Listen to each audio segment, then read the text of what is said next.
I teach General Foundation course, second year.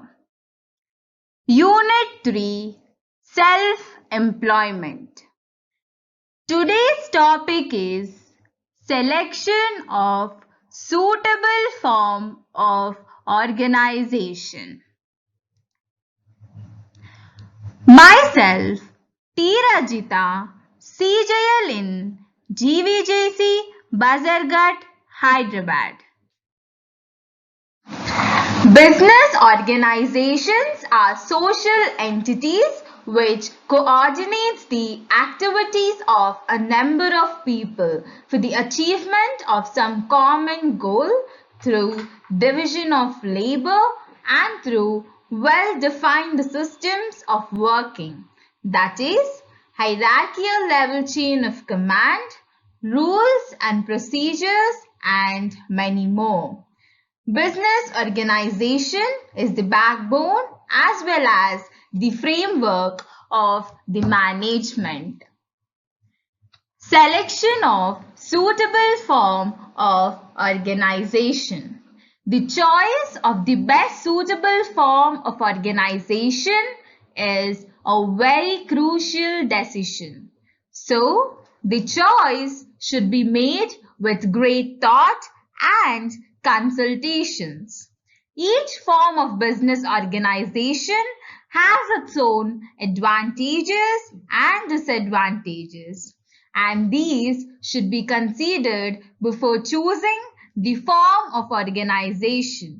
The following are the various factors that should be considered while making the selection of the form of organization. ఒక సంస్థ యొక్క ఎంపిక చాలా కీలకమైనది. ఎంపిక అనేది విశిష్టమైన ఆలోచన మరియు సంప్రదింపులతో చేయాలి. వ్యాపార సంస్థ యొక్క ప్రతి రూపానికి దాని స్వంత ప్రయోజనాలు మరియు అప్రయోజనాలు ఉన్నాయి. At the time of launching a new business enterprise, the choice of the form of ownership is directed by several factors as given below. Nature of business, like service, trade, manufacturing. Scale of operations, like volume of business in large, medium, small, and size of the market area in local, national, and international. Degree of direct control desired by owners. Amount of capital required initially and for expansion. Degree of risk and liability and the willingness of owners to assume personal liability for debts of business. Division of profits among the owners. Length of life desired by the business. Relative freedom from government regulations, that is, flexibility of operations. Scope and plan of internal organization. Comparative tax liability.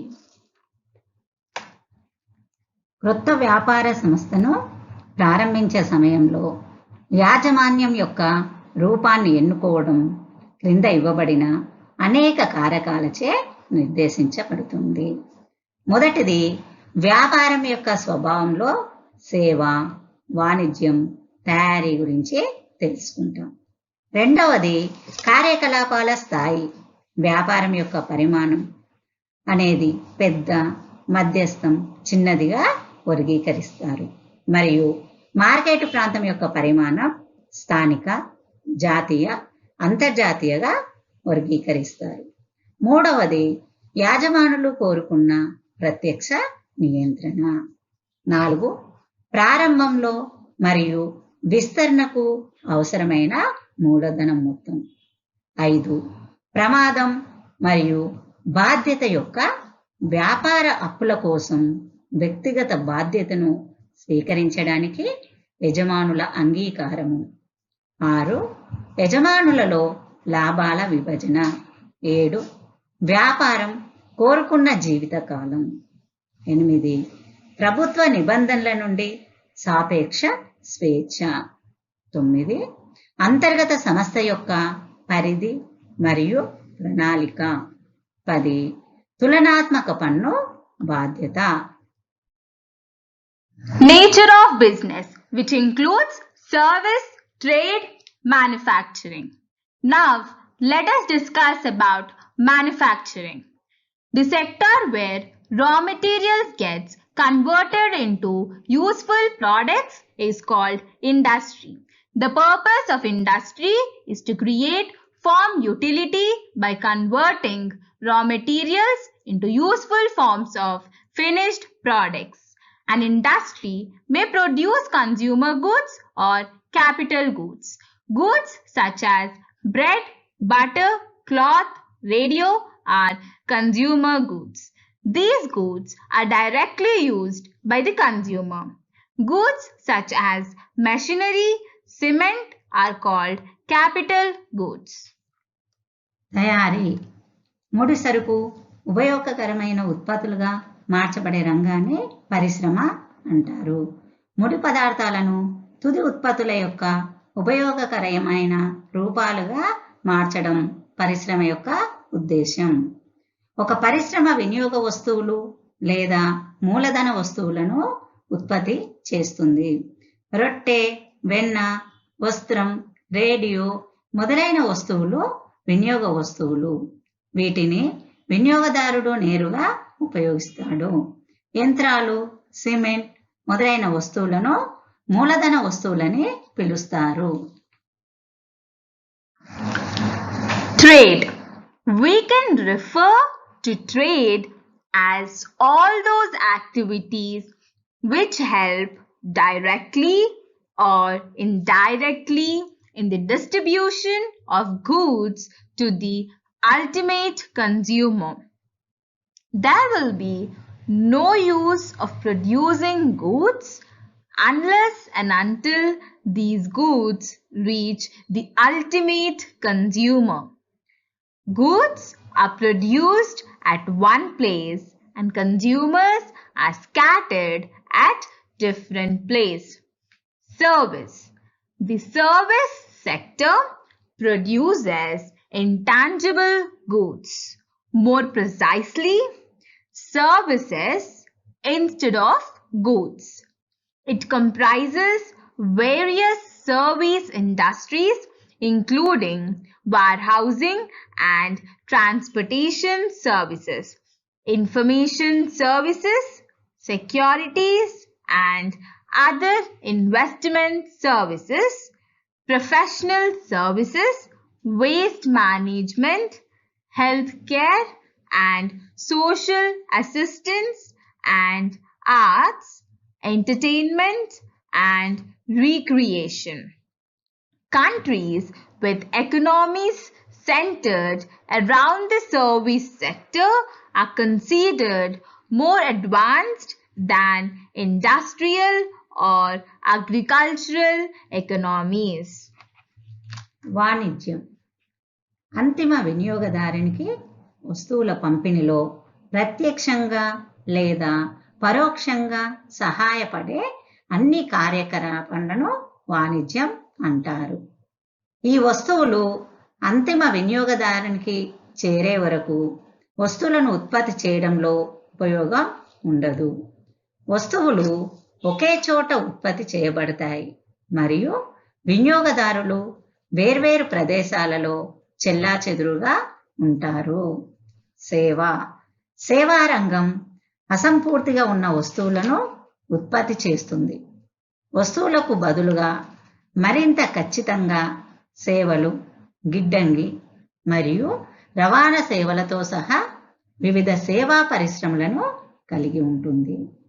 సమాచార సేవలు, సెక్యూరిటీలు మరియు ఇతర పెట్టుబడి సేవలు, వృత్తిపరమైన సేవలు, వ్యర్థ పదార్థాల నిర్వహణ, ఆరోగ్య సంరక్షణ మరియు సామాజిక సహాయం మరియు కళలు మరియు వినోదం సేవారంగం చుట్టూ కేంద్రీకృతమై ఉన్న ఆర్థిక వ్యవస్థలు కలిగిన దేశాలు పారిశ్రామిక లేదా వ్యవసాయ ఆర్థిక వ్యవస్థల కంటే అభివృద్ధి చెందినవిగా పరిగణించబడతాయి. Now, let us discuss about the scale of operations, which include volume of business, that is large, medium, small, and size of the market area, that is local, national, and international served. In small and medium-sized enterprises, also known as SMEs, employ fewer than 250 people. SMEs are further subdivided into micro enterprises, that is, which employ fewer than 10 employees. Small enterprise, which employ fewer than 10 to 49 employees. Medium-sized enterprises, which employs 50 to 249 employees. Large enterprises employ 250 or more people. Local marketers are concerned with customers that tend to be clustered tightly around the marketer. The marketer is able to learn a great deal about the customer and make necessary changes quickly. Naturally, the total potential market is limited. National marketers distribute their product through a country. This may involve multiple manufacturing plants, a distribution system including warehouses and privately owned delivery vehicles, and different versions of marketing mix or overall strategy. This type of marketing offers tremendous profit potential. International marketers operate in more than one country. Massive adjustments are normally made in the marketing mix in various countries. కార్యకలాపాల స్థాయి వ్యాపారం యొక్క పరిమాణం పెద్ద, మధ్యస్థం, చిన్నది మరియు market ప్రాంతం యొక్క పరిమాణం స్థానిక, జాతీయ, అంతర్జాతీయ. చిన్న మరియు మధ్య తరహా సంస్థలలో 250 కంటే తక్కువ మంది ఉద్యోగులున్నారు. 10 కంటే తక్కువ ఉద్యోగులు ఉంటే వాటిని సూక్ష్మ సంస్థలని, 10 నుండి 49 మంది ఉద్యోగులు ఉంటే దానిని చిన్న సంస్థలని, 50 నుండి 249 మంది ఉద్యోగులు ఉంటే మధ్య తరహా సంస్థలని విభజించడం జరిగింది. పెద్ద సంస్థలు 250 లేదా అంతకంటే ఎక్కువ మంది ఉద్యోగులను కలిగి ఉన్నాయి. స్థానిక విక్రయదారులు కస్టమర్ల పట్ల ఆందోళన కలిగి ఉంటారు. విక్రయదారుడు వినియోగదారుడి గురించి చాలా నేర్చుకోగలడు మరియు అవసరమైన మార్పులు త్వరగా చేయగలడు. జాతీయ విక్రయదారులు తమ ఉత్పత్తిని దేశవ్యాప్తంగా పంపిణీ చేస్తారు. ఇందులో బహుళ ఉత్పాదక కర్మాగారాలు, గిడ్డంగులు మరియు ప్రైవేట్ యాజమాన్యంలోని పంపిణీ వాహనాలతో సహా పంపిణీ వ్యవస్థ మరియు మార్కెటింగ్ మిక్స్ లేదా మొత్తం వ్యూహం యొక్క విభిన్న వెర్షన్లను ఉండవచ్చు. ఈ రకమైన మార్కెటింగ్ విపరీతమైన లాభ సామర్థ్యాన్ని అందిస్తుంది. అంతర్జాతీయ విక్రయదారులు ఒకటి కంటే ఎక్కువ దేశాలలో పనిచేస్తున్నారు. సాధారణంగా వివిధ దేశాలలో మార్కెటింగ్ మిశ్రమంలో భారీ సర్దుబాట్లు చేయబడతాయి. Degree of direct control desired by owners. As a rule, control should lie where ownership lies. This will lead the management and the entrepreneurs to take active interest in the efficient running of the enterprise.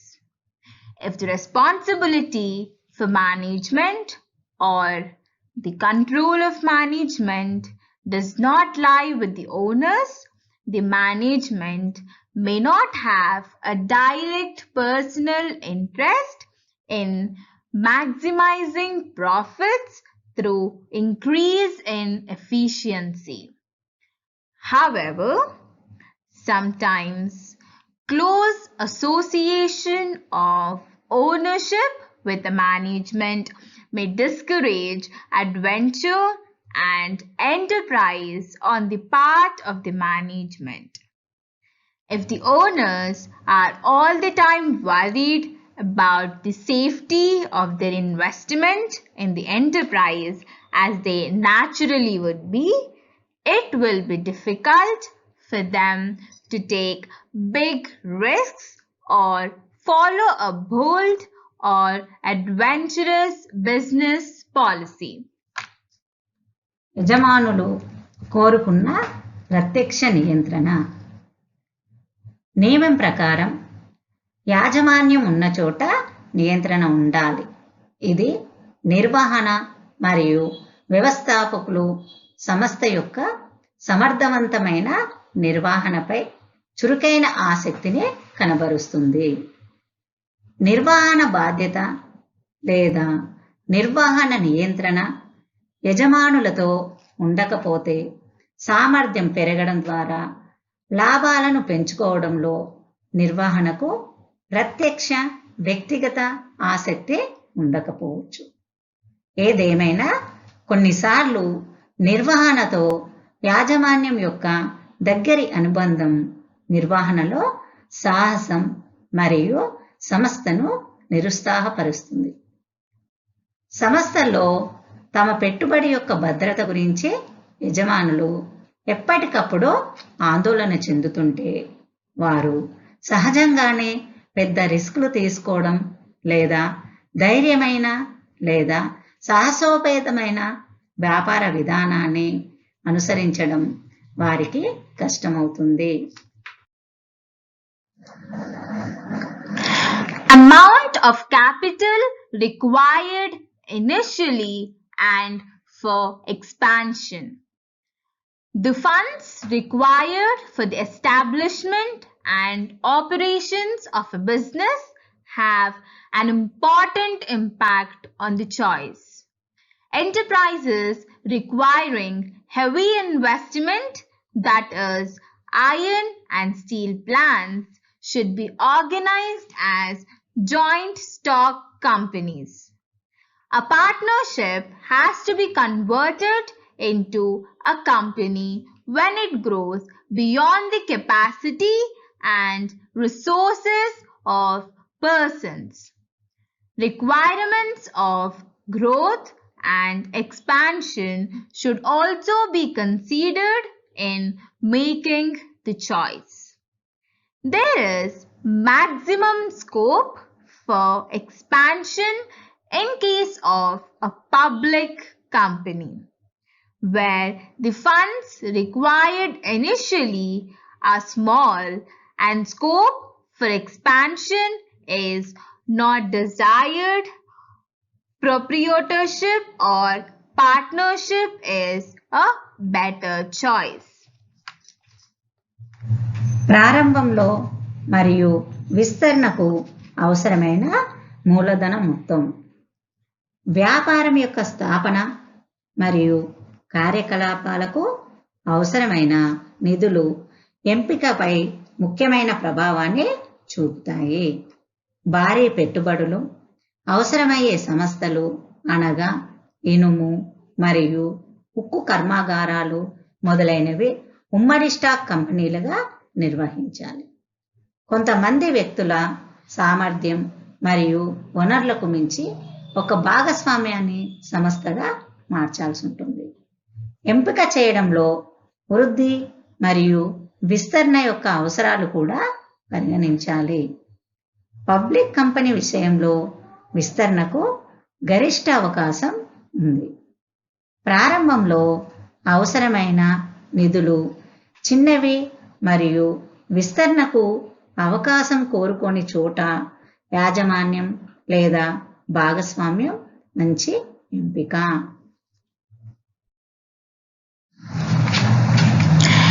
Degree of risk and liability and the willingness of owners to assume personal liability for the debts of business.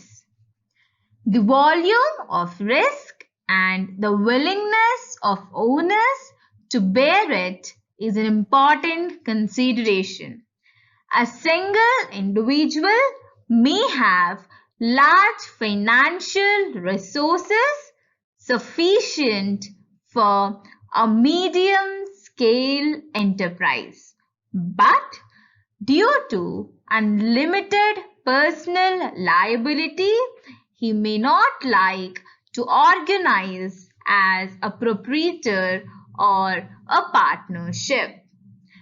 Due to limited liability and a large number of shareholders, there is maximum diffusion of risk in a public company.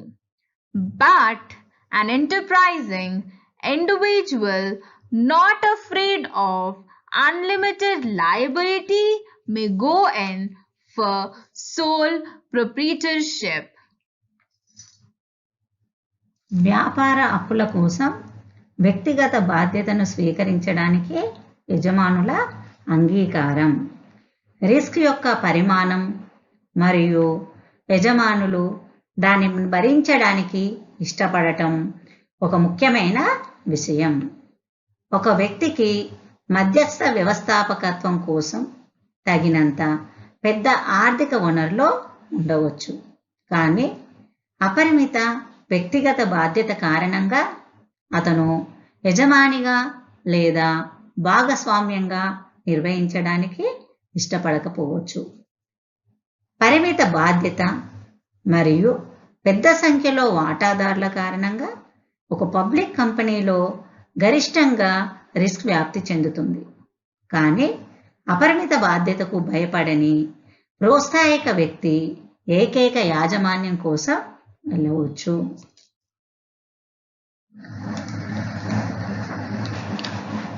Division of profits among the owners. A sole trader receives all the profits of his business, but he also bears all the risks.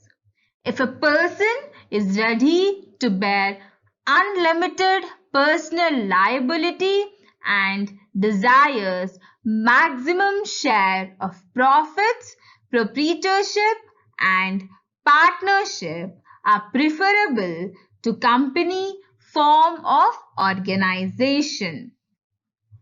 యజమానులలో లాభాల విభజన. ఏకైక వ్యాపారి తన వ్యాపారం యొక్క అన్ని లాభాలను పొందుతాడు, కానీ అతను అన్ని నష్టాలను కూడా భరిస్తాడు. ఒక వ్యక్తి అపరిమిత వ్యక్తిగత బాధ్యతను భరించడానికి సిద్ధంగా ఉంటే మరియు లాభాల గరిష్ట వాటను కోరుకుంటే సంస్థ రూపానికి యాజమాన్యం మరియు భాగస్వామ్యం ఉత్తమం. Length of life desired by the business. Temporary and ad hoc ventures can be organized as proprietorships and partnerships as they are easy to form and dissolve. But They lack continuity and stability. Enterprises of a permanent nature can be better organized as joint stock companies and cooperatives because they enjoy perpetual succession. A business requiring a long period for establishment and constitution should be organized as a corporate body. వ్యాపారం కోరుకున్న జీవితకాలం. తాత్కాలిక మరియు తాత్కాలిక వెంచర్లను యజమానులు మరియు భాగస్వాములుగా నిర్వహించవచ్చు, ఎందుకంటే అవి సులభంగా ఏర్పడతాయి కానీ వాటికి కొనసాగింపు మరియు స్థిరత్వం లేదు. శాశ్వత స్వభావం గల సంస్థలను ఉమ్మడి స్టాక్ కంపెనీలు మరియు సహకార సంస్థలుగా మంచిగా నిర్వహించవచ్చు, ఎందుకంటే అవి శాశ్వత వారసత్వాన్ని పొందుతాయి. స్థాపన మరియు రాజ్యాంగం కోసం సుదీర్ఘకాలం అవసరమయ్యే వ్యాపారాన్ని కార్పొరేట్ సంస్థగా నిర్వహించాలి. Scope and plan of internal organization. Organizational and administrative requirements depend upon the size and nature of business. Small businesses using simple processes of production and distribution can be managed effectively as proprietorships and partnerships. అంతర్గత సంస్థ యొక్క పరిధి మరియు ప్రణాళిక. సంస్థగత మరియు పరిపాలనా అవసరాలు వ్యాపారం యొక్క పరిమాణం మరియు స్వభావంపై ఆధారపడి ఉంటాయి. ఉత్పత్తి మరియు పంపిణీ యొక్క సాధారణ ప్రక్రియలను ఉపయోగించే చిన్న వ్యాపారాలను యజమానులు మరియు భాగస్వాములుగా సమర్థవంతంగా నిర్వహించవచ్చు. Comparative tax liability. Various forms of ownership are taxed differently under the Income Tax Act in India. If the expected volume of profit is very high, it may be profitable to start a company. A company is taxed at a uniform rate, that is, the rate of tax remains the same irrespective of the volume of profits. Whereas in case of partnership and proprietorship, the rate of tax increases with the volume of taxable income. The above analysis indicates that the basic consideration in the choice of a form of ownership is the nature and size of business. All other factors are dependent on this very basic consideration. The scope and plan of organization will also vary with the size and nature of business. In a grocery store, for example, the organization will be simple as few employees will be needed. Thus, the nature and size of business is the key factor in the choice of a form of ownership. తులనాత్మకత, పన్ను బాధ్యత. భారతదేశంలో ఆదాయం పన్ను చట్టం ప్రకారం వివిధ రకాల యాజమాన్యాలు భిన్నంగా పన్ను విధించబడతాయి. లాభం యొక్క పరిమాణం చాలా ఎక్కువగా ఉంటే సంస్థను ప్రారంభించడం లాభదాయకంగా ఉండవచ్చు. ఒక సంస్థకు ఏకరీతి రేటుతో పన్ను విధించబడుతుంది, అనగా లాభాల పరిమాణంతో సంబంధం లేకుండా పన్ను రేటు ఒకే విధంగా ఉంటుంది. అయితే భాగస్వామ్యం మరియు యాజమాన్య విషయంలో పన్ను పరిధిలోకి వచ్చే ఆదాయపు పరిమాణంతో పన్ను రేటు పెరుగుతుంది. As we have learned about the selection of suitable form of organization, now let us do an assignment. Today's assignment: explain selection of suitable form of organization. Thank you.